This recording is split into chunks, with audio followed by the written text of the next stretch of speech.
Hello, my name is Nick Bright, scholar of East Asian religions. And I'm Proven Paradox, a guy with a lot of questions. And you're listening to Bright on Buddhism, a podcast where we discuss East Asian Buddhism, answering listener-submitted questions from listeners just like you, and introducing concepts of Buddhism that you may or may not be familiar with in a casual, conversational setting. Enjoy. Here, what is to become of the Dharma when the Shakyamuni Buddha dies? It will be transmitted and passed down in his own words by the community of monks. What happens if they forget it? Or if the teaching is polluted? Or those who survive to transmit the teaching die off?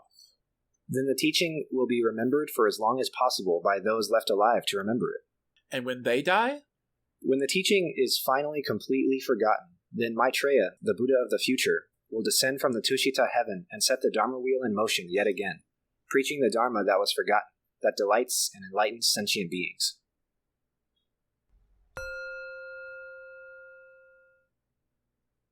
Hello and welcome to this week's episode of Bright on Buddhism. This week we will be discussing Maitreya, who is also known as Milei in China and Miroku in Japan. What are some stories about Maitreya? What sort of devotional texts and rituals are there for Maitreya? We hope you enjoy. So, who is Maitreya /Milei /Miroku? Maitreya is commonly regarded as the Buddha of the future. In both Theravada and Mahayana Buddhism, it's believed that the Dharma, or the Buddha's teaching, will die out in this world at some point in the future, which is understood as the Dharma wheel coming to a stop. How and when this happens is a matter of contention, but it is widely agreed upon that it will happen eventually. Right now, you might be thinking, okay, that makes sense. It must mean that the Dharma must be subject to impermanence and will therefore pass away in this world at some point. That's actually not truly the case. The capital D Dharma is not subject to impermanence, emptiness, etc., because it is not itself a small d Dharma, or a thing in reality. To put it in another simpler way, capital D Dharma is not subject to impermanence, emptiness, etc., because it is impermanence, emptiness, etc. You can understand it as a law of the universe. In the distant future, emptiness and impermanence won't cease to be. These are things that really do kind of last forever because they're descriptors of reality rather than something in reality that they describe. The Dharma is actually a description of unbreakable laws of reality, and this meaning of unbreakable laws is another definition, another use in the texts of the word capital D Dharma, which, as we talked about, has several different uses and several different meanings in context. So what actually eventually disappears from the world and causes Maitreya to have to come back and start the Dharma wheel in motion again is people's memory or people's understanding or grasp of the capital D Dharma. That understanding, that awakening, that is what is impermanent in many contexts. How does that work? Well, in many of the sutras we've read and discussed, you've heard it said that the Buddha said X, and then Y number of people reached the stage of the non-returner, or the stage of the once-returner, or the stage of non-retrogression. These are different stages of awakening on the path of enlightenment, where you cannot slide backwards in your understanding. No matter how many rebirths you have between that stage and your final nirvana, you will never forget what you know, nor will you ever be reborn in a lower realm due to your karmic activity, be it your karmic past or your karmic activity in this life or in a future life. At that point, your future Buddhahood or enlightenment is all but assured. These are super high stages of awakening and realization, and they're typically aligned with the realms of the Arhats, the Pratyekya Buddhas, the Bodhisattvas, or fully realized Buddhas. However, if you haven't reached that stage yet, you can actually slide back. You can be reborn without that understanding or awakening. You can forget things about the capital D Dharma. Needless to say, there are far fewer people who have reached those non-retrogression stages that have no backsliding than there are people who do have backsliding, who can be born into a lower realm. Additionally, those people in those stages of non-retrogression will eventually reach nirvana and not come back, while the people in those lower stages will be reborn, theoretically speaking, infinitely, until somehow they can learn the Dharma and reach those higher stages and their own nirvana. When all of the non-returners, once-returners, and people in the stages of non-retrogression all have had their final nirvana, then there will be nobody to teach the Dharma, and we will only rely on people's memory of it. Needless to say, memory is not perfect, so there will need to be another Buddha to come down eventually and start the whole cycle over again. This is designated in the texts to be Maitreya's job. Maitreya is first mentioned in the Chakravarti Sihanada Sutta in the Digha Nikaya of the Pali Canon, which is of questionable origins. The sutta that I'm mentioning is not following many of the regular Pali Canon sutta conventions. There's not a lot of question and answer dialogue, and there's not a lot of the other things that indicate this was a sutta that was written by the third generation of disciples or some member of the generations of disciples of the Buddha, which suggests that this text is probably apocryphal. Nevertheless, Maitreya is mentioned frequently in text afterwards. After this text, the Chakravarti Sihanada Sutta comes around. And at the same time, there's a lot of imagery and statuary of Maitreya that can be seen in India and China as far back as the 1st century CE, with strong belief in him as a distinct and specific figure in Buddhism, finally crystallizing around the 3rd century. Maitreya is said to reside in this Tushita heaven, which is one of the 6 Deva realms of samsara. There are a number of important points to highlight here. One is that Tushita heaven is where Shakyamuni Buddha resided as a bodhisattva before he came down to this realm to be born as Siddhartha Gautama. That's where Maitreya is right now. Another important point to remember is that Maitreya, as of right now, is not regarded to be a fully realized Buddha yet. He is still doing his bodhisattva work up in the Tushita heaven, and he will not become a fully realized Buddha until he comes down to this realm and is born as a prince who leaves the palace and meditates for 49 days and reaches enlightenment under the Bodhi tree, and then reaches final nirvana, and so on. This will become important in some of the stories that we see about him later on in our discussion. So it seems like his origin story might have been apocryphal at some point, but enough people accepted this idea of him that it became more mainstream just over time. That's what it seems to be. A lot of the evidence that I saw whenever I was doing preparation for this episode showed that Maitreya as a character had this Greco-Roman connection that was speculated by scholars today looking at archaeological evidence.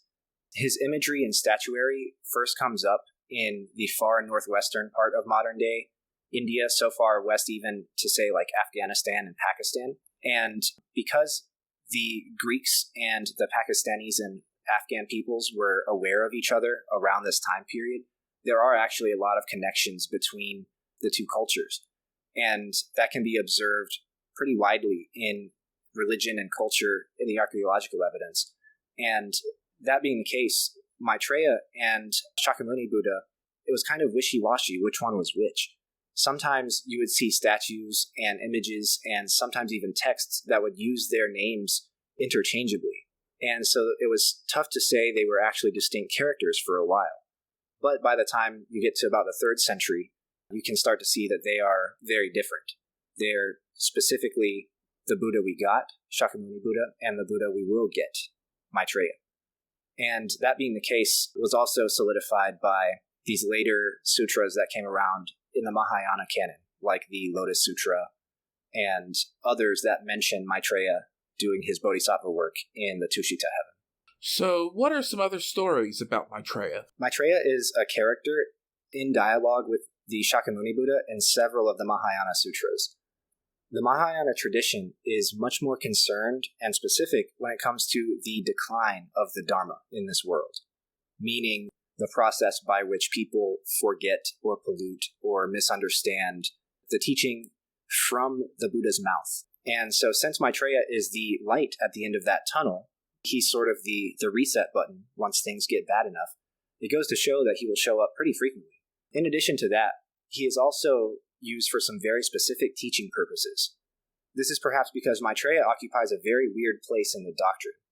Maitreya is not the most enlightened being in the universe, second only, of course, to the Buddha of this realm, Shakyamuni Buddha, or any other realm, whether it's Amitabha or other Buddhas that are mentioned in other texts. He's not the next rank down from a fully realized Buddha. He's actually a lot farther down from that. There are many bodhisattvas and many sutras and many stories who are actually far more awakened and enlightened than he is. But nevertheless, he's the Buddha of the future. It's not going to be Manjushri, who is the most advanced of all of the Buddha's 10 disciples. It's not Shariputra, perhaps the second most advanced, at least in the Pali Canon, and it's also not any of the other 10 disciples. No, it's actually somebody in some heaven far away who we have never heard of or seen. Why is that? Let's see if we can see in one of the stories where he's most prominently featured. One of the most famous stories of Maitreya is in the Lotus Sutra. We will continue to read and discuss the Lotus Sutra throughout the rest of the podcast, but for now, we haven't seen him in our readings yet. Maitreya features in what is now the opening chapter of the Lotus Sutra. I specify that it's now the opening chapter because the text as we have it today has a long history that's discussed in part in the Lotus Sutra episode. The short version is that one side of scholarly consensus, the one that I agree with, holds that there were 4 stages of the composition of the Lotus Sutra. The first phase was part of chapters 2 through 9. The second part is the rest of chapters 2 through 9. Third part is chapters 1 and 10 through 22, minus the Devadatta chapter, which is now chapter 12. And then finally, the fourth phase of composition is the addition of chapter 12 and chapters 23 through 28. So, as I mentioned, what is now chapter 1 of the sutra comes about in that third stage of development. In this chapter, there is a super bright light shining from the Buddha. The earth is shaking, and he is visibly reaching some deep meditative absorption. Maitreya and Manjushri are there, and they witness this, and Maitreya becomes a little bit confused, and he asks Manjushri what's happening, because he actually forgot what that means. Manjushri has to remind him, this is what happens when the Buddha is about to teach us something awesome. You should remember this from whenever you were his student, whenever you were the student of another Buddha in a past life a long time ago. And then Maitreya has to be like, oh yeah, I remember now. Maitreya's forgetfulness is famous and begs the question I alluded to earlier. Why is this guy the Buddha of the future and not Manjushri? Well, for one, it's because Manjushri will probably reach his final enlightenment and his peri-nirvana a lot sooner than Maitreya will. So that means that before Maitreya comes to this world, Manjushri will probably have reached nirvana with no remainder, and he won't be here anymore. And so that might put him out of contention before the Dharma finally declines all the way. Second, the Buddha says so. It never hurts to be humbled as a bodhisattva. I'm curious about how memory works in this general setup. So for one, we have Maitreya forgetting things from his past lives. Meanwhile, we have normal humans who have reached this state where they're not going to forget these elements of the Dharma. So what's going on here? How does that work? Are there rules for this, or is this just something that the enlightened folks who are in these stories just kind of have a grasp on? That's a really good question. Suffice to say for now that memory functions in a lot of different ways in a lot of different texts, but when it comes to the Lotus Sutra specifically, it's often theorized that Maitreya didn't actually forget. Here's why. One of the most important themes of the Lotus Sutra, especially chapters 2 through 9, is the use of skillful means. Skillful means might involve, according to the sutra, dampening your light. This is a Taoist term that we might have heard before in other contexts. Dampening your light means to pretend to be less enlightened than you actually are. So the theory is that Maitreya actually is a fully realized Buddha, and he didn't truly actually forget. He just said that he forgot so that Manjushri would prompt Maitreya and would be prompted to ask Shakyamuni Buddha what is going on and to prompt him to teach the Lotus Sutra. So that being the case, that being the theory, that would mean that Maitreya is responsible for the preaching of the Lotus Sutra, which, as we've talked about before, is one of the most important texts in the Mahayana canon. It's certainly the most recited and the most copied. It's extremely influential and even divisive on many different sects of Mahayana Buddhism in East Asia.